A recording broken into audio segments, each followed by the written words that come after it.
and welcome back to my magical chamber. I am the Soul Enchantress, and today we're going to discuss the topic of sound healing. And in front of you is one of my favorite tools, the Tibetan singing bowl. Sound and healing have gone hand in hand since ancient times, and this topic comes about because of a revelation that I've experienced, and it's also come about from the sacred sound meditations and sacred sound healings that I do for my clients every day. So, what is sound healing or sound medicine? And what are the tools that have been used by people since ancient times for this purpose?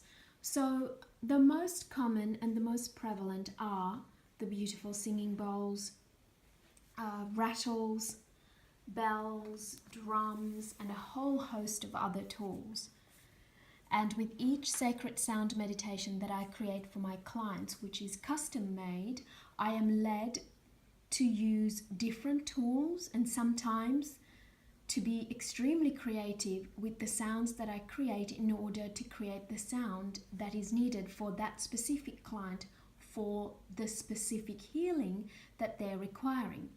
And also I've covered this in the video that is titled What It's Like Being a Cosmic Channeler, is that once the energy flows through me and I am infusing that energy into a sound healing, I cannot actually control the tempo. The energy that flows through me controls a tempo that then resonates wherever the client needs it to resonate.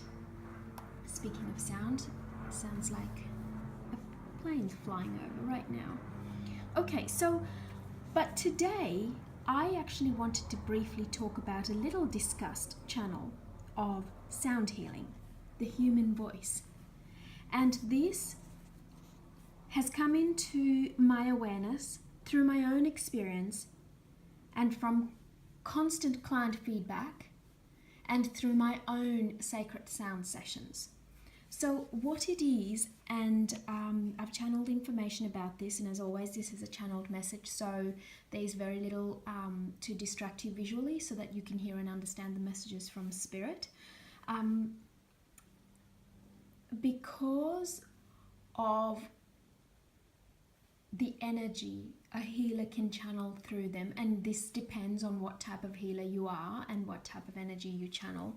So today this perspective is my own personal perspective, and it comes from my own personal experience.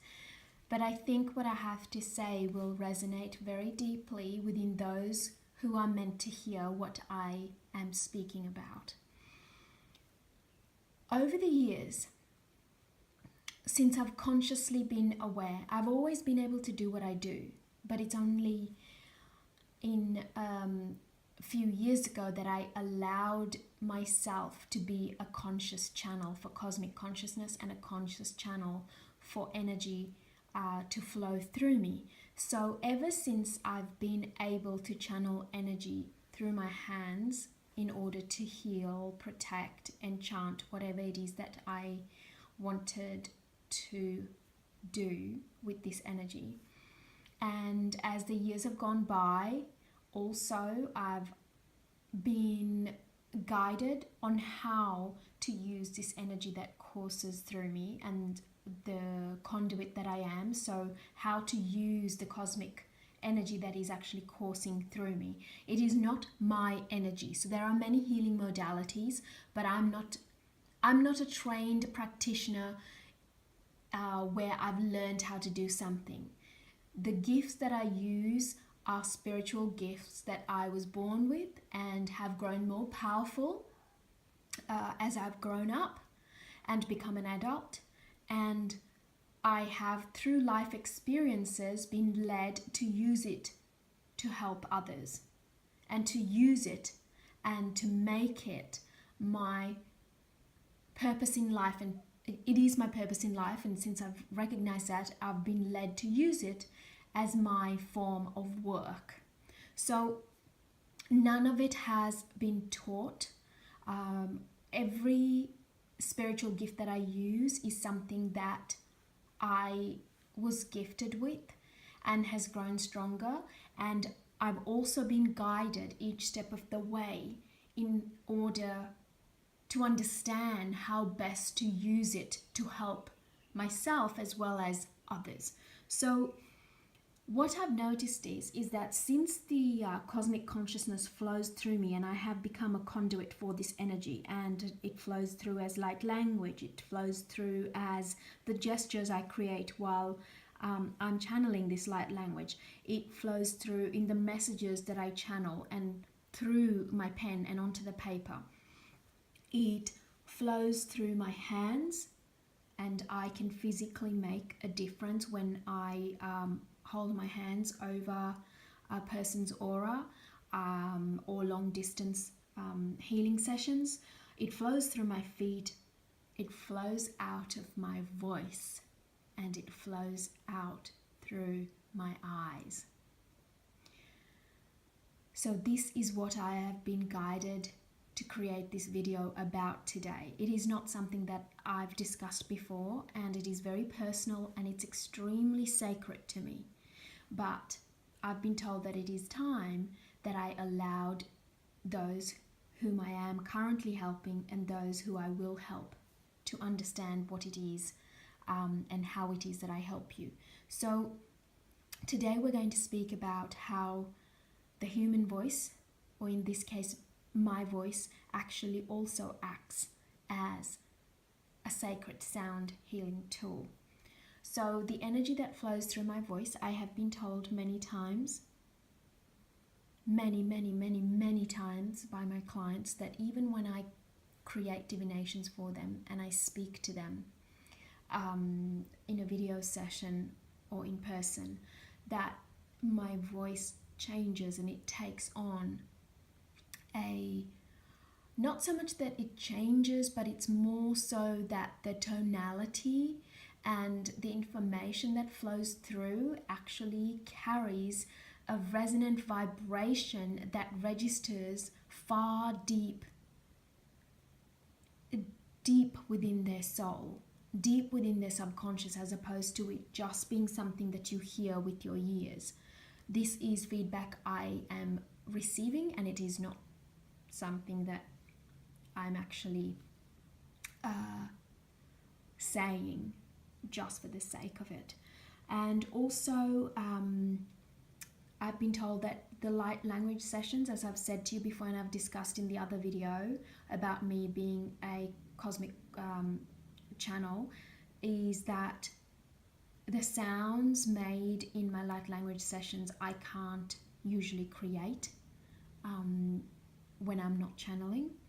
And also when I do create the sacred sound meditations, my clients say that when I speak to them, I have a burning desire sometimes to say words, to speak to them while I am creating the sacred sound meditation, and I am creating these unusual sounds, which I have no idea why I'm doing, but I have faith in the fact that those are the sounds and the tempo that the energy needs that's flowing through me is creating in order to help the client. And of course the validity of it comes from the client feedback that comes back, and they say that they actually feel the difference in their psyche, their emotional body, their auric field, and sometimes even their physical senses and body. So the energy that comes from my voice when I create these sacred sound meditations also play a part in it. So today's video is all about making you aware that sometimes the human voice, the eyes, the hands, feet, all of them, they are all channels for energy. And so the term, if how a look can make you feel as if you are truly loved, or look can make you cringe within yourself. Those are terms that have been coined in ancient times from people who understand that that is how energy flows. And so this is about how the human voice is also one of the most beautiful sound healing tools, especially if the right energy is channeled through it. So I hope this has been helpful, and if you have any questions for me at all, I would love to hear from you. My details are in the description box below, and I will also put a link to the sacred sound meditations in the description box so that you can book yourself one if that is what you wish. I thank you for watching and listening, and as always, joyous blessings.